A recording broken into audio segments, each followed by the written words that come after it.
Hey everybody, and welcome back to the channel. Tim Corpus here, and today we're going to talk about the brand new Dorico 6.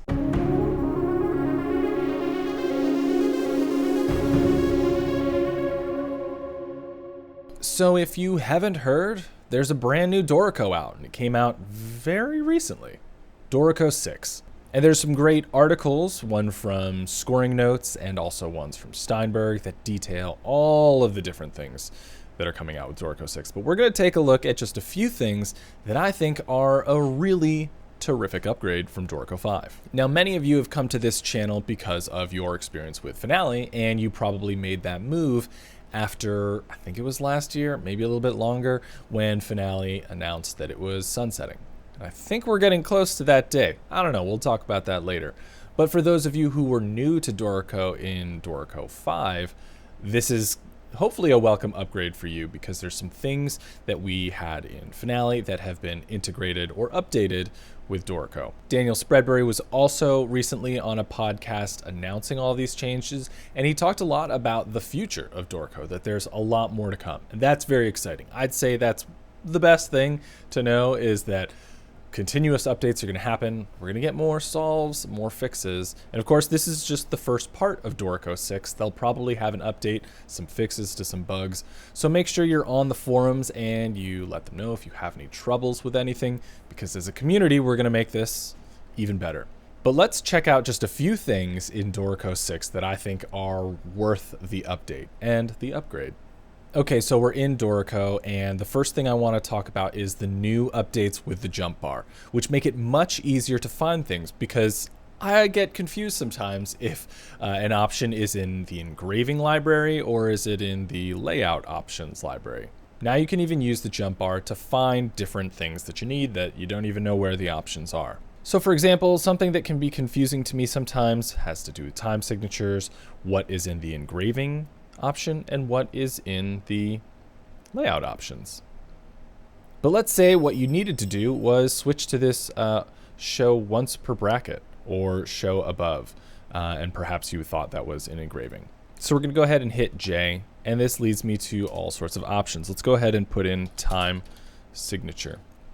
And right here you can see it's going to give us some options for the engraving, layout, notation, and that's great. It's just like a little bit easier to find certain things if you don't know where they are. The jump bar is terrifically helpful, especially if you just need something really quickly or don't know where it is and you don't want to look through everything. So if you're not using the jump bar, hit J and use the jump bar, and now you can even find more interesting things. Okay, so this is something that's come up before. Let's go ahead and put ourselves in page view, and let's go ahead and take a look at our shaker. So we're going to come down here, and right now let's add something to this to make it another instrument. Let's add maracas, and then we're also going to add one more. You'll see why. Let's add a triangle. Cool. Okay, so let's take a look at this instrument here. So we have a instrument that's currently called shaker, maracas, and triangle. Now we don't want to call it that because that's ridiculous. We're going to right click in here and we're going to rename the player, because they should just be like percussion 1. That makes a little bit more sense, right? But now we don't have the list of instruments. Well, there's a new wildcard for us to use, or as they like to call it, instrument list token. So we're going to click in here, press enter. I'm going to right click and add in instrument list. We're going to make this a little bit smaller so we can see it. But now when I click out, you can see, and see, this is why I wanted to make it smaller. It's going to have this list of all the instruments that are within percussion 1. This is super helpful for any percussion that you're writing, because you want to list what instruments they're playing on that first page. So terrific update to Dorico. I find it super useful for my writing. Something else that's really helpful, especially in bigger scores, is a status bar that's now at the bottom. So now you'll see as we click around, so click over here, and it's showing the time that's happening, as well as the measure, all the way over to another spot, what page it's on. And this can just be interesting, because let's say you're clicked over here on this note, and then you move back over here for something else. It'll still show you where you selected. What I find this useful for is at those times where you're curious, is this 1 minute into the piece? Is this 18 minutes into the piece? So instead of having to use the play mode and start and then be able to see where you're at in terms of the time, you could just click. And that's just a nice simple thing that makes my life a little bit easier in Dorico. All right, so here's something for all of you Finale folks. So back in Finale, we used to have really easy time adding in things like up bows and down bows with the click of a keyboard button. And, you know, it's fine to do Shift P and then do up bow, down bow, but sometimes that's just annoyingly a lot of work. So now we can have hotkeys for playing techniques. And this is especially interesting if you use Dorico, because you could create a button in Dorico. And that could be, let's say, whatever playing technique that you use all the time. Maybe it's something about breath for your brass instruments. Maybe it's up bow or down bow for the strings. You can have those as buttons on TouchOSC and just push those. Or if you just have a regular keyboard and you want to have it there, you can do that. So like all hotkeys, you can set this in the preferences. So we're in key commands, and then let's search bow. And now under note input, create playing technique, you'll see there's all these different options. So up bow and down bow, you could now add a hotkey right here, or a MIDI learn for your TouchOSC or anything here, and then automatically put it in. Super useful. And this applies to other playing techniques as well. Like if you're doing percussion and you want the left or right hand for, let's say you're doing an etude book for snare drum, here in key commands, let's just search the word left. And then under, I believe it's note input, create playing technique. So left hand, the L, or, you know, if I was to search right, these things over here, we can now have hotkeys for those. Super helpful and going to speed up your workflow. There are a lot of other things to talk about in this huge upgrade, but let's talk about the elephant in the room, proofreading. So if you're not aware about proofreading, you'll have a whole new panel over here on the right, proofreading. And this is going to talk about what's wrong. This is our proofreading panel, and it's going to show issues that Dorico thinks you have.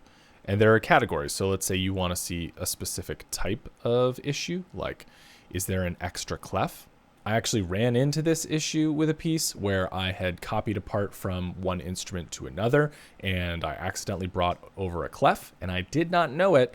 And then this showed me, oops, let's see what that looks like. Let's go ahead and add in a clef.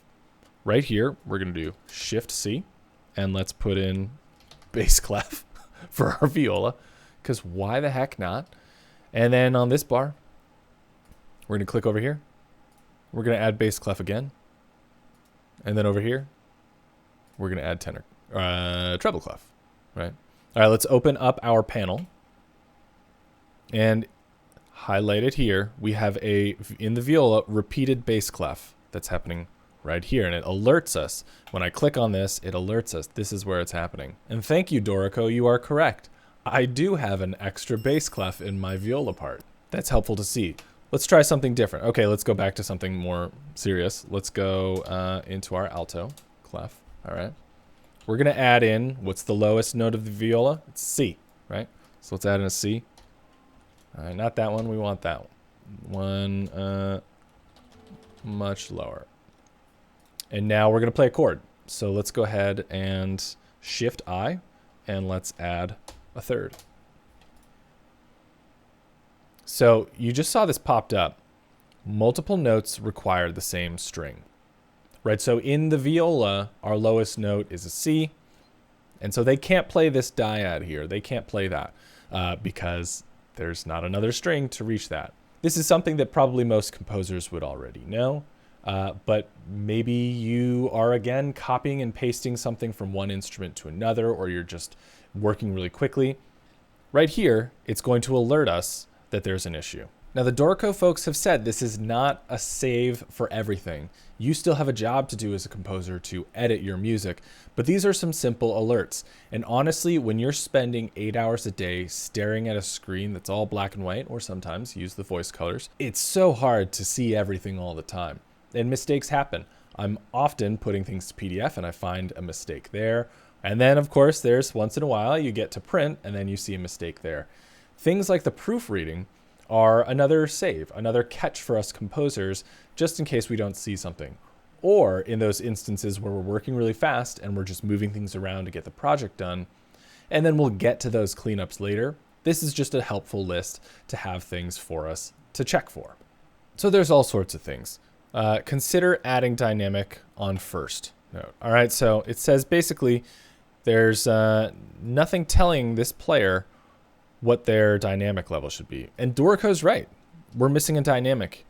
So this is just a helpful reminder to, hey, add your, Shift D and 4 Fs because we need to make sure we have some sort of dynamic marking here. Now we have that here. Now notice it didn't say anything for this, our tenor. It's not perfect. There's probably a lot that's going to be fixed and changed with that. Daniel even said that they have more they want to add to that. What they did with this was they asked all sorts of different players what they should consider for each instrument specifically. The issues with chords on strings or certain playing techniques, certain range things. They asked real players about those items, and that's what they integrated into Dorico's proofreading panel. Again, it's not a save for everything, but I think this is a terrific build on what an engraving software should do. It should make our lives as composers honestly easier and not harder. How often is it that as composers we're spending, this much time composing and this much time fixing the pages to make sure everything looks good? This is a step in the right direction, and I know some people are very concerned about AI. This isn't AI. This is just an engine within Dorico that's kind of doing what it's already been doing with the checks for if your notes are out of range. This is just an additional save. So I think for anybody in the community who thinks that this is kind of ruining their life as a composer, just turn it off. You also don't have to take the advice of Dorico. There's plenty of things that I'll do in my music. For example, I'll add a special technique to a percussion instrument or a instruction for a different instrument. And I'm gonna ignore some of the recommendations that Dorico has because it doesn't really have the full context of the piece. Maybe there isn't supposed to be a dynamic marking at a certain point. I don't know. It depends. It's your music. Keep writing your music, but you can use Dorico to hopefully expedite your process as a composer. So I'm super curious what you think about proofreading.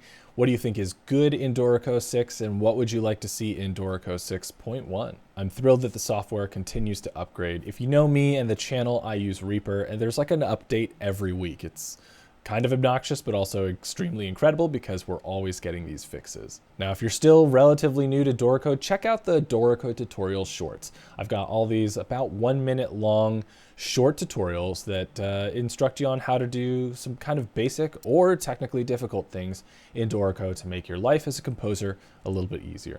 So thanks for checking out this video. Comment below, want to hear what your thoughts are with Dorico 6, and I'll see you next time.